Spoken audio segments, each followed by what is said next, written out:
অবশেষে সুদীপা আর পরমা যে যমজ বোন তা সকলকে জানিয়ে দিল পরমার বাবা। অনুরাগী ছোঁয়ার ভাইকে দেখা যায়।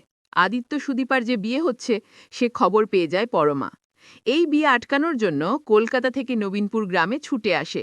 তবে ছুটে এলেও এ বিয়ে আটকাতে পারে না, কারণ ততক্ষণে সিঁদুরদান হয়ে যায়। অন্যদিকে পরমার বাবা পরমা এভাবে আদিত্যের কাছে ছুটে গেছে সে খবর পেয়ে ওই নবীনপুর গ্রামে চলে আসে পরমাকে সামলানোর জন্য, নয়তো সবাই সবটা জেনে যাবে। আর পরমা খুব ভেঙে পড়বে, কারণ সে তো আদিত্যকে ভালোবেসেই ওই অভ্রদের বাড়িতে বউ হয়ে গেছে। অভ্রর সাথে বিয়ে হয়েছে ঠিকই, কিন্তু মনে মনে সে আদিত্যকেই ভালোবাসে। পরমার বাবা নিজের মেয়েকে সামলানোর জন্য নবীনপুর গ্রামে গিয়ে এক অন্য ঘটনার সম্মুখীন হয়। অর্থাৎ সেখানে হিমাদ্রিবাবুকে দেখতে পায় পরমার বাবা। ওই ছাদনাতলায় সুদীপার সাথে আদিত্যের বিয়ে হওয়ার পর হিমাদ্রিবাবু যখন সুদীপার আদিত্যকে আশীর্বাদ করে, সেটা দেখে পরমার বাবা চমকে যায়।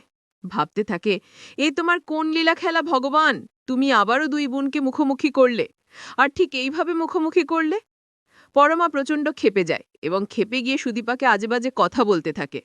পরমার বাবা বুঝতে পারে তাকে এবার সত্যিটা জানাতেই হবে, তাই পরমার বাবা এগিয়ে আসে। হিমাদ্রিবাবুর দিকে তাকিয়ে পরমার বাবা বলে, হিমাদ্রিবাবু, এবার সময় এসেছে, আমাদেরকে সত্যিটা জানাতে হবে।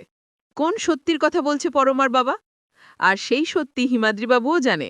সুদীপা এগিয়ে এসে বলে, বাবা, কোন সত্যির কথা বলছো তোমরা?